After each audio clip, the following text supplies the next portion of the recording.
60대 부부 은퇴 후에도 걱정이 없을 거라 믿었습니다. 공무원으로 30년을 근무한 남편의 연금은 월 280만 원, 부인 역시 교사 출신으로 200만 원의 연금을 받습니다. 합치면 480만 원, 부부 둘이 사는데 부족할 게 없어 보였죠. 이 부부는 우린 연금 부자야라며 주변 친구들에게 은근한 자신감을 보였고 60세 은퇴 후 바로 시골 근교 전원주택으로 이사했습니다. 하루 세 끼 직접 요리하고 마당엔 텃밭을 꾸미고 매달 들어오는 연금으로 소박하고 평화로운 삶을 누릴 거라 믿었죠. 그런데 그들의 완벽한 연금 계획은 불과 3년 만에 흔들리기 시작했습니다. 처음 1년은 모든 게 순조로웠습니다. 도시에서 벗어나 마음이 편했고 통장에 연금이 꼬박꼬박 들어오니 큰 걱정이 없었습니다. 하지만 시간이 지나자 예상하지 못한 비용들이 하나둘 늘어났습니다. 시골집은 생각보다 유지비가 많이 들었습니다. 겨울엔 난방비만 50만 원이 넘었고 여름엔 잔디 깎는 기계와 수도 펌프가 잇따라 고장났습니다. 자재비 인건비까지 합치면 한 해 수리비만 200만 원이 넘었습니다. 자동차도 필수라 기름과 보험료, 정비비가 꾸준히 지출됐죠. 그동안 도시에서 살 때는 몰랐던 생활에 자잘한 비용들이 쌓이기 시작했습니다. 문제는 물가였습니다. 은퇴 당시엔 한 달 300만 원이면 충분하다 생각했지만 불과 몇 년 사이 장보는 비용이 30% 가까이 올랐습니다. 부부의 외식비, 병원비, 명절 때 자녀에게 주는 용돈까지 합치면 한 달 480만 원 연금은 금세 사라졌습니다. 게다가 연금은 물가를 따라오지 못합니다. 명목상 일정 금액이지만 실제 체감 가치는 매년 줄어드는 셈이죠. 처음엔 여유롭게 남던 돈이 3년이 지나자 매달 20만 원씩 적자였습니다. 이 시점부터 부인의 불안이 시작됐습니다. 우리 이러다 노후에 돈 떨어지는 거 아니야? 남편은 연금이 있는데 뭐가 걱정이야 하며 웃어넘겼지만 부부 사이에 미묘한 긴장이 생겼습니다. 부인은 더 절약하려 했고 남편은 여전히 여유 있게 살려 했습니다. 저녁 식탁에서 시작된 작은 언쟁은 어느새 생활 전반에 불협화음으로 번졌습니다. 이건 단순한 돈의 문제가 아니라 은퇴 후 삶의 기준이 달라지면서 생기는 심리적 충돌이었습니다. 연금 생활자들의 공통된 착각이 있습니다. 고정 수입이 있으니 안전하다는 믿음이죠. 하지만 노후의 가장 큰 변수는 예상치 못한 지출입니다. 남편은 62세에 혈압약을 먹기 시작했고 64세에는 무릎 수술을 받았습니다. 입원과 재활에 들어간 비용은 600만 원이 넘었습니다. 의료비는 한 번의 사건으로 몇 달치 연금을 집어삼킵니다. 그때 부부는 처음으로 연금만으로는 부족하다는 현실을 체감했습니다. 이후 이 부부는 월 50만 원의 적자를 메우기 위해 예금 통장을 깨기 시작했습니다. 하지만 예금은 곧 바닥이 났고 결국 남편은 시청의 민원센터 단기 계약직으로 다시 일을 나가게 됐습니다. 하루 4시간 일하고 받는 월급은 90만 원.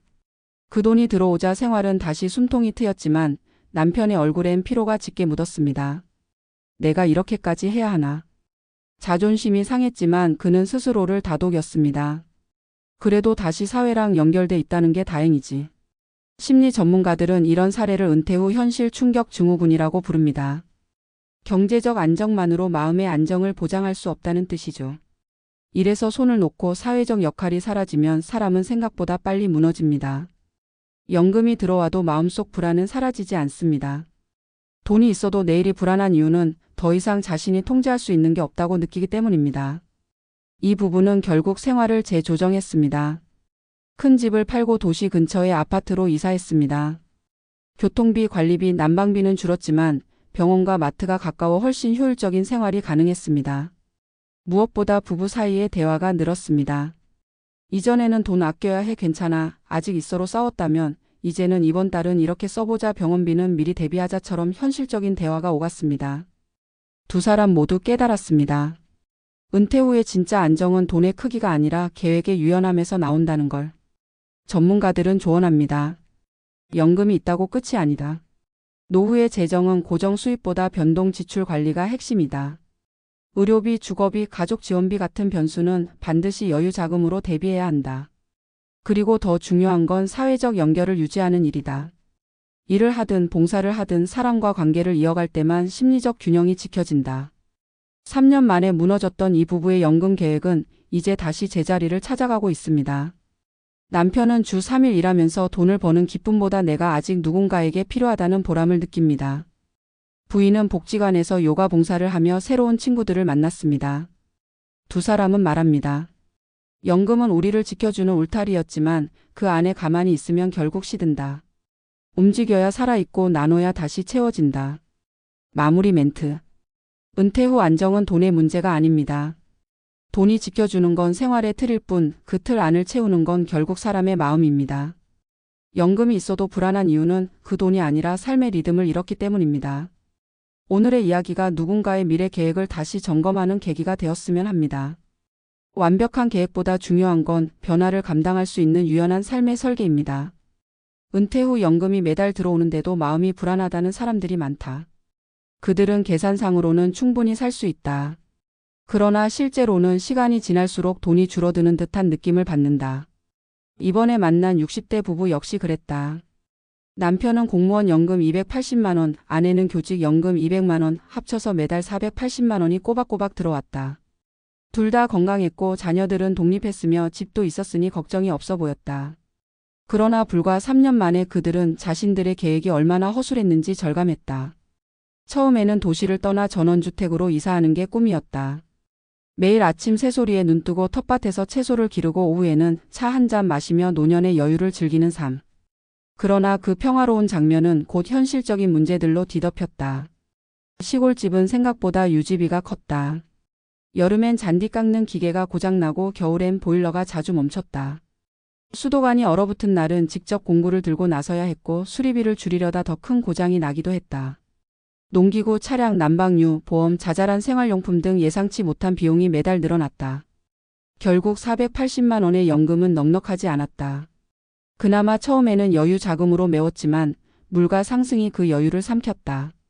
몇 년 전만 해도 5만 원이면 장을 봤는데 이제는 8만 원이 필요했다. 연금은 그대로인데 생활비는 오르니 체감상 적자였다. 부부는 처음엔 절약으로 버텼다. 외식 횟수를 줄이고 가스 난방 대신 장작을 썼다. 그러나 절약은 언제나 일시적이다. 병원비가 등장하는 순간 모든 계산이 무너졌다. 남편은 무릎 수술을 받았고 입원비와 재활비로 600만 원이 나갔다. 아내는 그때 처음으로 깨달았다. 연금만 믿는 건 위험하구나. 노후 재정의 허점은 언제나 변수에 있었다. 매달 들어오는 고정 수입만으로는 예기치 못한 지출을 막을 수 없었다. 은퇴 초반의 연금 생활자들이 공통으로 빠지는 함정은 바로 이 예상의 착각이다. 계획은 완벽해 보이지만 현실은 언제나 계획 밖에서 움직인다. 부부 사이의 심리적 거리도 점점 벌어졌다. 남편은 여전히 이 정도면 괜찮다며 낙관적이었지만 아내는 미래를 걱정했다. 생활비를 줄이자고 제안하면 남편은 이 나이에 그렇게까지 아껴야 하냐며 언성을 높였다. 돈의 문제는 단순한 경제의 문제가 아니라 부부 관계의 균형을 흔드는 심리의 문제이기도 했다. 전문가들은 말한다. 연금은 심리적 안정을 주지 못한다. 그것은 단지 통장 잔고의 흐름을 바꿔주는 것뿐이다. 노후의 불안은 돈이 아니라 통제감의 문제다. 일할 때는 수입이 불규칙해도 스스로 일하고 벌 수 있었기 때문에 마음이 안정됐다. 그러나 은퇴 후에는 아무것도 통제할 수 없다는 무력감이 생긴다. 수입은 고정되어 있고 지출은 자신이 정하지 않아도 늘어난다. 그 순간 사람은 돈보다 자존감을 잃는다. 실제로 많은 은퇴자들이 말한다.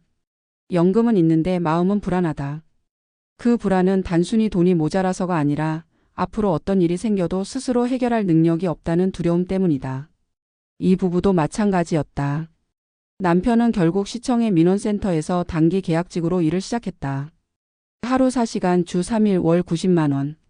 금액으로 보면 크지 않지만 그 일은 남편의 표정을 바꿔놓았다. 아침에 일어나 출근하고 동료들과 이야기하며 자신이 여전히 사회와 연결돼 있다는 사실을 느끼는 것만으로도 활력이 생겼다. 아내도 복지관에서 요가 봉사를 시작했다.